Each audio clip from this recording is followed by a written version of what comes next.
So humans are prone to all sorts of vices. We masturbate, we eat junk food, Twinkies, and we do shots of Jägermeister.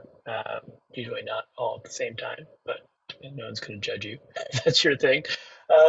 These seem like very disparate behaviors, but what they all have in common is from a scientific perspective, we've been told that they're all evolutionary mistakes. And there are different types of evolutionary mistakes. Let's talk about masturbation as a classic example of what I call in drunk a brain hijack. So the standard story about why we have a taste for alcohol is this story of brain hijack. So certainly masturbation is a good example of behavior that is hijacking a reward circuit that evolved for other reasons. So evolution gives us this great reward for doing the thing that it wants us to do most of all, which is pass on our genes to the next generation. But being very clever animals, we and other species have figured out a way around this. We figured out a way to trigger this reward without doing the thing it's supposed to be for through all sorts of wildly non-reproductive forms of sex. Um, Evolution lets us get away with this because it's a relatively non-costly behavior. So we figured out, like rats who figured out they press a lever, they get a shot of cocaine. We figured out this way to get a little jolt of pleasure. But the basic system works still. So it's an ancient behavior, but it's not costly enough for evolution to get worried about it. And the basic system works well enough that we're here to talk about it. So clearly, evolution's not in general concerned with perfection. It's concerned with good enough. And the system works good enough. Let's talk about junk food. Junk food is actually a different type of evolutionary mistake. It's what I call an evolutionary mismatch. So, in an evolutionary mismatch mistake, there's a taste that evolved or a behavior that evolved that was adaptive at some point in our evolutionary history. So, if you think about our taste for sugar and fat, for most of our evolutionary history, this has been a very adaptive thing. Sugar and fat were in small quantities. They were very important to consume. You should consume as much of them as you can when you came across them. So for most of our evolutionary history, being into these sorts of flavors, wanting to gorge on sugars and fats, was a good thing. It helped you survive and pass on copies of your genes. It only becomes maladaptive when we have access to things like this. And this is actually not Photoshop. This exists in the world somewhere. It's a milkshake, donut, hamburger. Um, so it's this taste for sugar and fat becomes wildly maladaptive, leading to obesity, diabetes, all these health problems, only in a modern, weird kind of modern environment where we have kind of most of us, many of us at least, have unlimited access to junk food, these kind of really unhealthy forms of food. This is a very costly mistake. This is a very costly behavior, but it's relatively recent historically, if we want to look at an evolutionary time scale, and it's still geographically quite limited. So even today, there are plenty of places in the world where getting enough calories is a problem for people. So in this case, it's a costly mistake, but evolution hasn't had time to deal with it because it's so recent, and it hasn't been worried about it because it's relatively constrained geographically. Now let's talk about alcohol or taste for alcohol. The standard, if you pick up a Psych 101 textbook, the standard story you're going to get is that it's a hijack type of mistake. So ethanol happens to trigger a reward circuit in the brain. We figured this out and we press the button as many times as we can. So no, never had any purpose and never will. There are also some mismatch theories floating around. So stories about dirty water, how taste for beer helped us avoid contaminated water, stories about micronutrients that get created when yeast ferments grain into beer. What I argue in the book, and what I'll very briefly argue today, is that none of these stories can be true. None of these evolutionary mistakes can be true. It's neither a hijack type mistake or a mismatch type of mistake. Our taste for alcohol. And that's because our taste for intoxicants, chemical intoxicants in general, but I'm going to focus on alcohol in particular, is ancient, costly, and dangerous. And that's crucial. It's got to be all those three things for evolution to get worried about it. So ancient, it's alcohol. We've been making alcohol for as long as we've been doing anything in an organized fashion as a species. And as soon as we get writing, as soon as we can actually hear about people's concerns, they're concerned about alcohol. So ancient Egypt, ancient China, we have accounts of alcoholism. In ancient China, which is my specialty, um, drunkenness is actually seen as the leading cause of political failure. So the standard story is that dynasties fall because the rulers become addicted to alcohol, drunk and dissolute, and that's why they lose the mandate of heaven. So it was seen as a cause of social problems from very early time. Also economically costly. So it's estimated that in ancient Sumer, up to half of the grain production was used for beer. So they're taking half of their foodstuffs and turning it into a low dose neurotoxin, which seems kind of strange. Today, in industrialized societies, it's estimated that up to a third of households' food and beverage budget is dedicated to alcoholic beverages, and that's almost certainly an underestimate. People tend not to report these things accurately, and there's big black markets. And then health problems. So costly physiologically. Alcohol is very dangerous for you. It can raise your cancer risk. It can damage your liver. And again, this is unlike things like masturbation. So whatever you were told as a school child, masturbation doesn't make you go blind. Okay, it's very physiologically safe behavior. Drinking can make you go blind, though. So this is where there's a really important disanalogy between these vices. One of them is quite dangerous, and that's alcohol. So very costly. If you want to look at Canada, this is older data from 2014, but it's estimated that alcohol abuse caused up to $14.6 billion in damages in terms of deaths, years of work life lost, hospital admissions. So if this is an evolutionary mistake, it's a very costly one, it's a very ancient one, and it's very widespread. So it would be puzzling that evolution hasn't done anything about it yet. Now, it's important to acknowledge that sometimes evolution can't fix a problem. There's a variety of reasons why evolution might not be able to fix a problem. One is that it can't act, selection can't act on a variant that doesn't exist. So it's possible that there just hasn't been the right mutation. So for whatever reason, we're genetically prone to getting our reward systems triggered by ethanol, and the gene that would do away with that, fix that problem, hasn't yet arose. That's one possibility.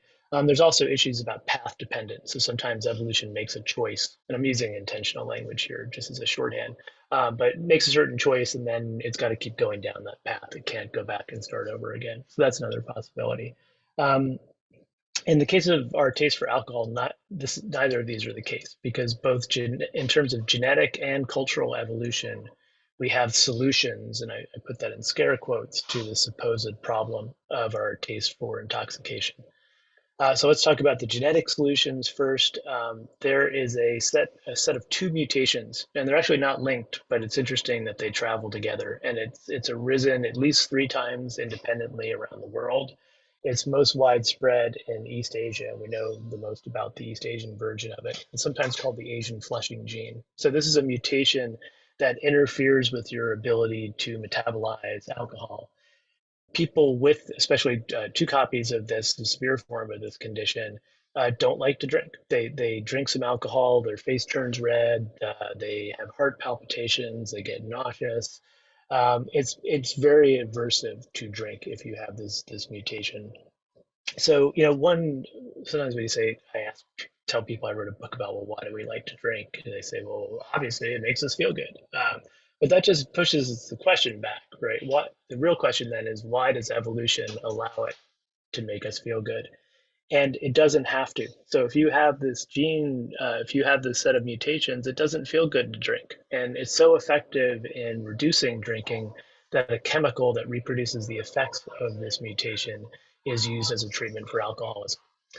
The other thing is that this gene has been around for a really long time. So we think it originated in what's now probably the area around Shanghai around the same time as when rice agriculture got off the ground. So it's got to be some kind of adaptation to moving from hunter and gatherer lifestyle to cultivating rice. And it's old, 7 to 10,000 years old. And yet it's remained pretty much stuck. So this is a contemporary map of where you see this gene.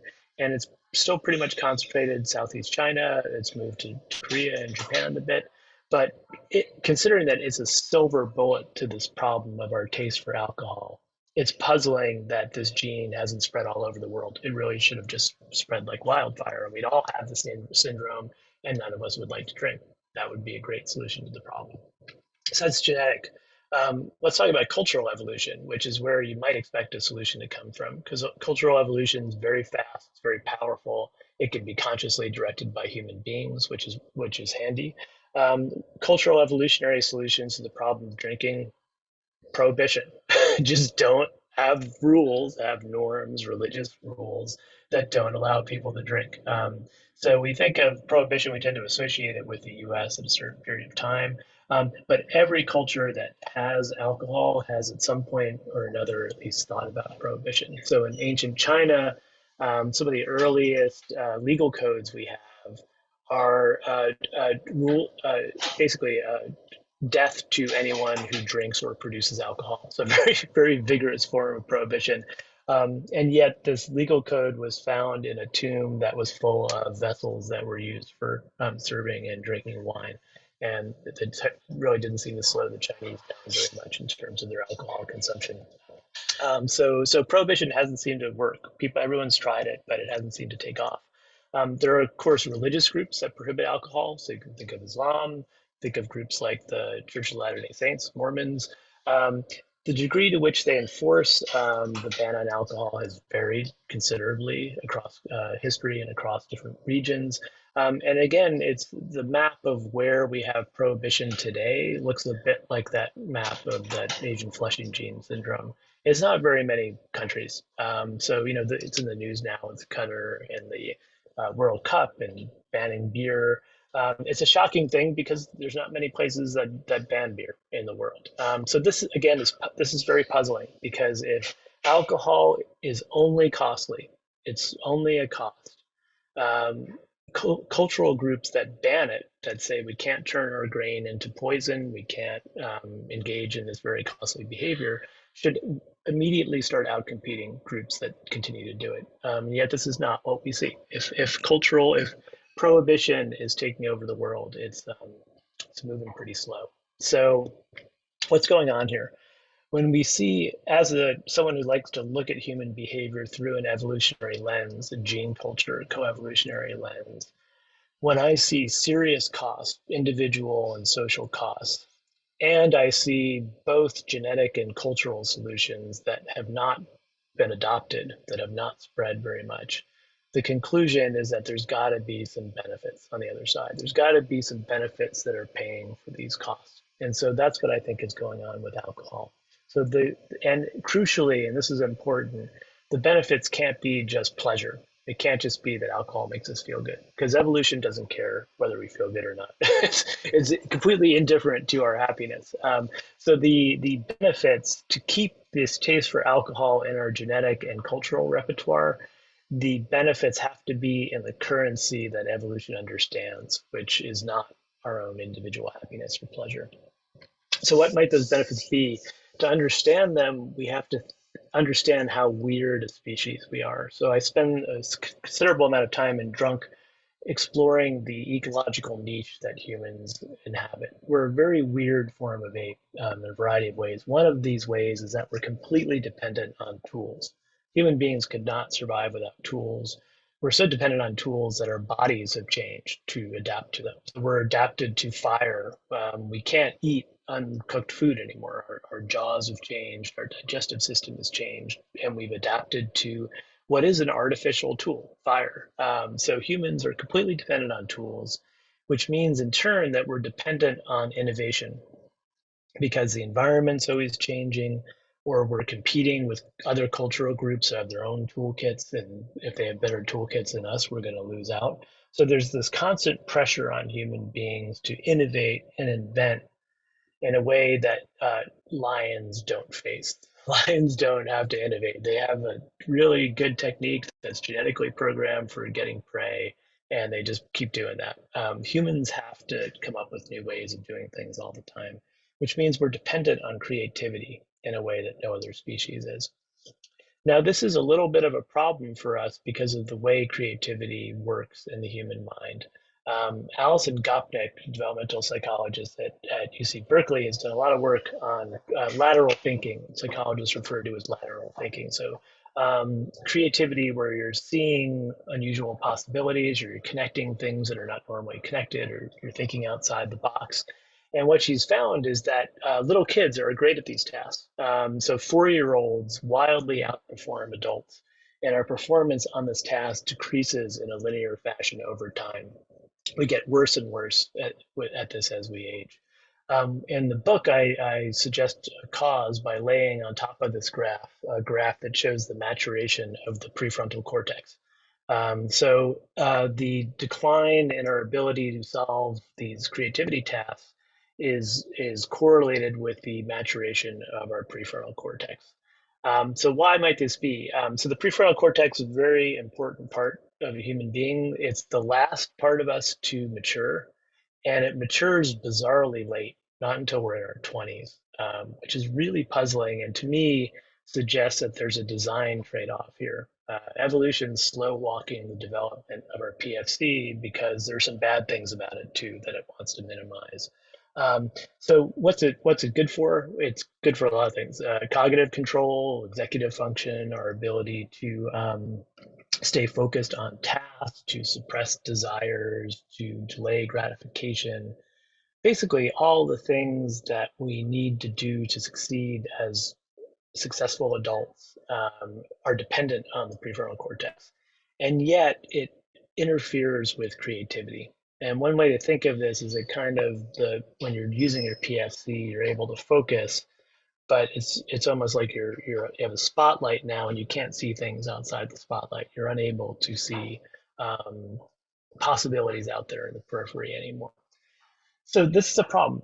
What we need, ideally, we need the kind of creativity that 4 or 5-year-olds have, while not being 4 or 5-year-olds. We want to be flexible like them in our thinking, but we also want to be able to tie our shoes and get out the door on time and know what problems are that we need to solve.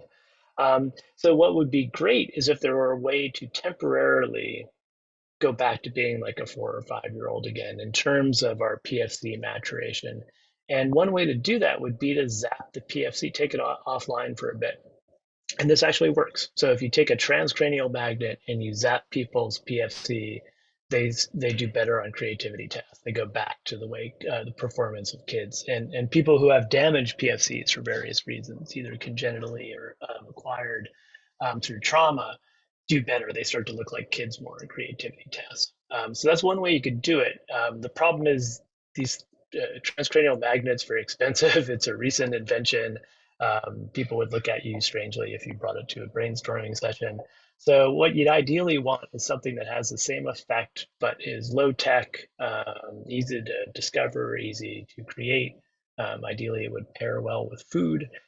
So you see where I'm going here. It's alcohol. One of the functions of alcohol is to serve as a low tech, easy to invent, ubiquitous PFC suppression device, just as effective as a transcranial magnet, but a lot easier to invent and consume.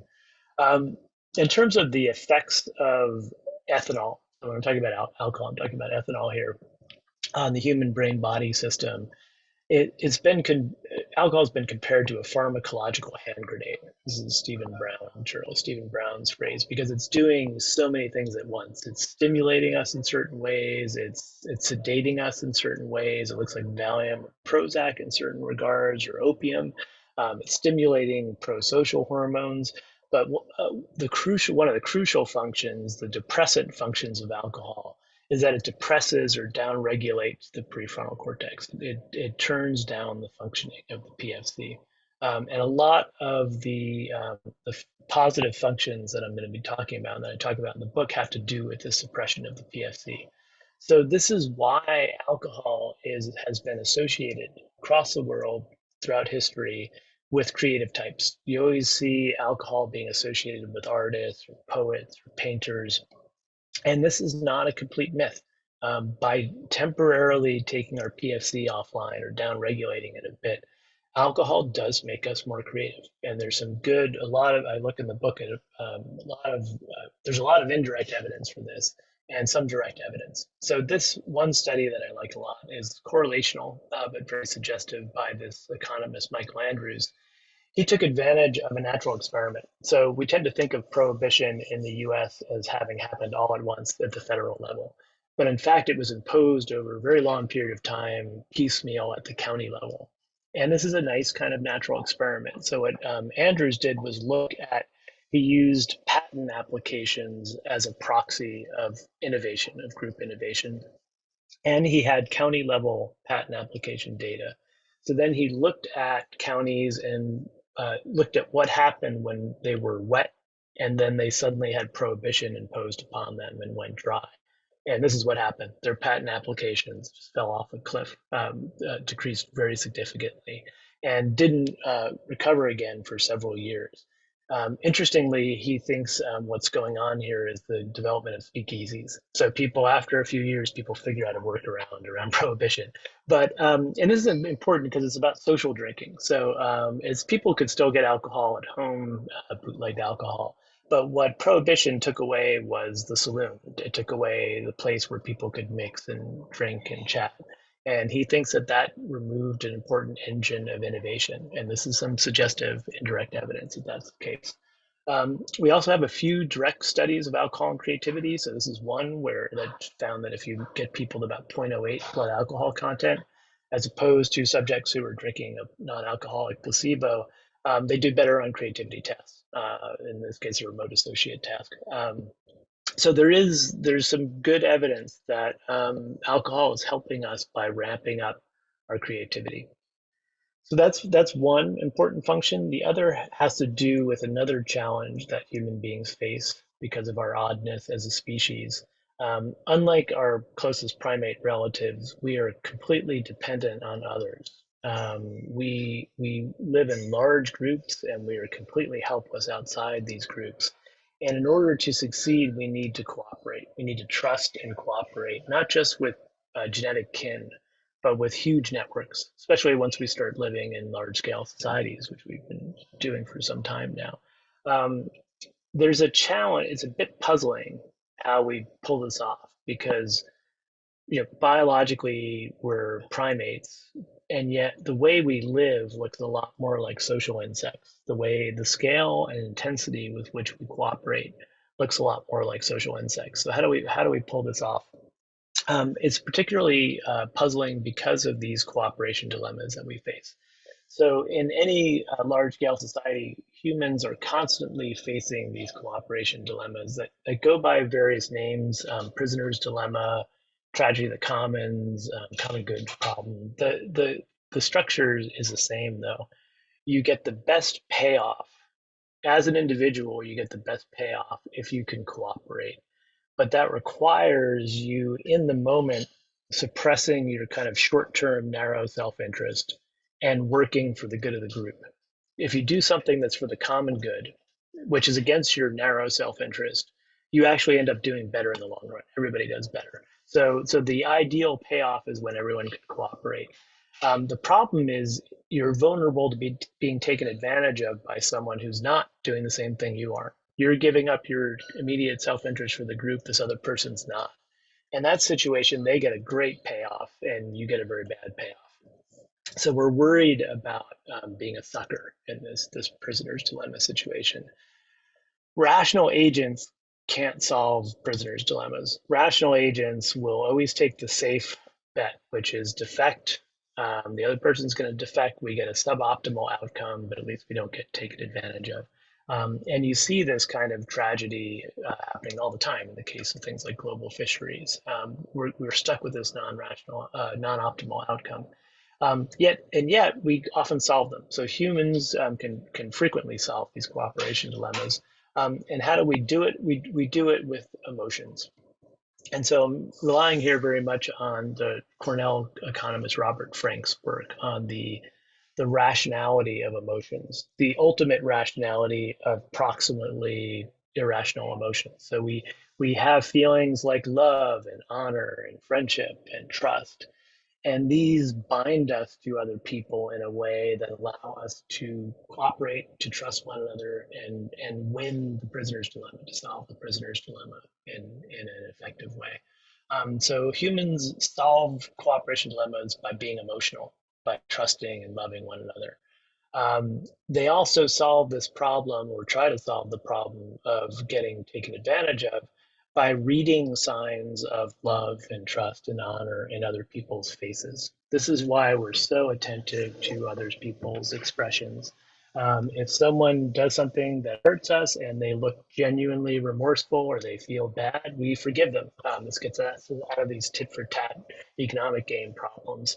Um, we see someone giving us a genuine smile on the left, as opposed the Duchenne smile, as opposed to a fake smile, and we feel like they're a good someone we might want to cooperate with. So we use these signals. We read emotions in other people's faces to know whether or not we can trust them and play the trusting game with the prisoner's dilemma. Now, this is going to set up an evolutionary arms race, of course. So um, if in this type of situation, it's going to be beneficial to be able to fake trustworthiness, to fake love, to fake being a good friend. And that in turn is going to create pressure on getting better at detecting fakers. So I think that the human ability to read expressions, to read emotions and faces, and our ability to fake emotions and fake expressions has all the hallmarks of these extreme traits that are the result of evolutionary arms races. So you get these runaway traits. Cheetahs and gazelles are just stupidly fast. There's no reason they should be as fast as they are. It's wasteful. And yet they have to be, because they're chasing each, the gazelle's running, and if the cheetah doesn't get faster, it's not going to eat. When you get species locked in these evolutionary arms races, you get the evolution of some extreme traits. And I think that's what's happened with human beings. So we do have this amazing ability to fake emotions, to fake being friendly or fake being trustworthy. And the counterpart to that is our ability to read expressions, to look at people and say, are they really sincere or not? So you're going to have this arms race between cheaters and cheater detectors. And again, this is a lot like these arms races that happen in other aspects of nature. Now, when it comes to the cheetah versus the gazelle, the cheater detector versus the cheater, cultures are not disinterested bystanders. They want to help the cheetah. They want to actually help the people who are, because they want cooperation at work. They want cooperation to get off the ground. How can you help the cheater detectors? By screwing with the prefrontal cortex is a good way to do it. So to lie, to dissemble, to fake an emotion that you're not really feeling is a very PFC heavy operation. You've got to have your PFC in top condition. So if I can interfere with your PFC, I not only interfere with your ability to lie, I also make it easier for me to detect lies. We're actually better at detecting lies when we're not focusing with our PFC. So this is another function of alcohol. It's a way to, again, downregulate the prefrontal cortex to make it, to tip the balance in favor of the cheater detectors.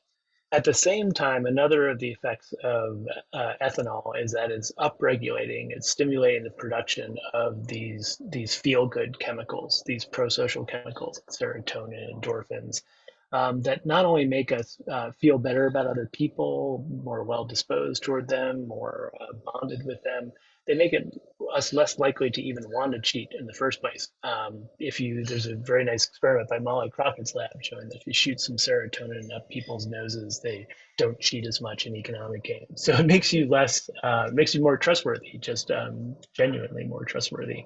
This is why, so this role of alcohol in making it easier to unmask faking is why I compare it in the book to shaking hands. So when we meet a potentially hostile person or someone we don't know, we shake hands. It shows that I am not carrying a weapon in my dominant hand. You can trust me in terms of physical violence. If I sit down with you and do some shots or we drink some beer, it's the cognitive equivalent of this. I'm cognitively disarming, and I'm taking my prefrontal cortex out and putting it on the table and saying, I can't cheat or lie anymore, at least not as effectively as I could have an hour ago. So it's a kind of cognitive disarmament, and that's why you see alcohol at the center of any type of public gathering where you've got potentially hostile individuals or individuals with different interests trying to come to an agreement. And this is true from ancient times down to modern times. Banquets, treaty meetings all involve massive quantities of alcohol. There's a quote in the book, this Chinese saying from a text we've dug up recently discovered text that says harmony between the states is brought about through alcohol. It's this function, this kind of social function, and even on a so that's on a grand kind of diplomatic scale, but even on an interpersonal scale, this is why people use alcohol in social situations. It increases your feel good chemicals. It decreases your inhibitions. It makes you like yourself more. It makes you like other people more. It's an important social lubricant, and people know this intuitively or explicitly, and it's obviously played a crucial role in kind of helping otherwise suspicious kin-oriented primates learn how to cooperate on a larger scale with others. So there are incredible costs, and I have a whole chapter dedicated to not only the cost of alcohol, but why they've become heavier in recent times. Alcohol has become actually much more dangerous for a variety of reasons than it has historically been. So we have these serious costs, but on the other side are these various benefits. And so we don't talk as much about these benefits. And I think it's a lot of us understand the benefits intuitively, but the fact that we haven't articulated them makes it difficult for us to, I think, it makes it difficult for us to think intelligently about what the role of alcohol should be in our lives. And it should be in our lives, at least for most people who don't have a genetic propensity to alcoholism. And this is a good reason why humans have been using alcohol forever, as long as we know. So this is a stone carving from 20,000 years ago, so-called Venus of Lausanne. Sometimes it's described as she's playing an instrument, making music. But if she's blowing that horn, she's holding it the wrong way. She's holding it with the wide part toward her mouth. She's drinking something, throwing back her head and drinking something. And of course, we don't know what it is, but it's very unlikely that an artist thought it worth memorializing someone having a sip of water. She's drinking something ritual. It's almost certainly an intoxicant of some kind. We know that beer was being made in the ancient Near East in the Fertile Crescent 13,000 years ago. We have direct evidence. We also have sites like this one, this Göbekli Tepe in modern day Turkey, about 10 to 12,000 years ago. Hunter gatherers are coming together, uh, doing religious rituals, creating this really impressive monumental architecture, feasting. We have the remains of feasts of animals, and drinking something. They're drinking something out of big vats. And we don't, from this particular site, we don't have direct chemical residue evidence, but we know that beer was being made in the region at the time. So they were almost certainly drinking beer and quite likely beer laced with hallucinogens, which would explain the dancing turtles from this nearby site. So hunter-gatherers were settling down and creating these settlements in order to get drunk. It's one of the things that brought them together. And so this is a sense in which there's a very direct sense in which intoxication led to civilization.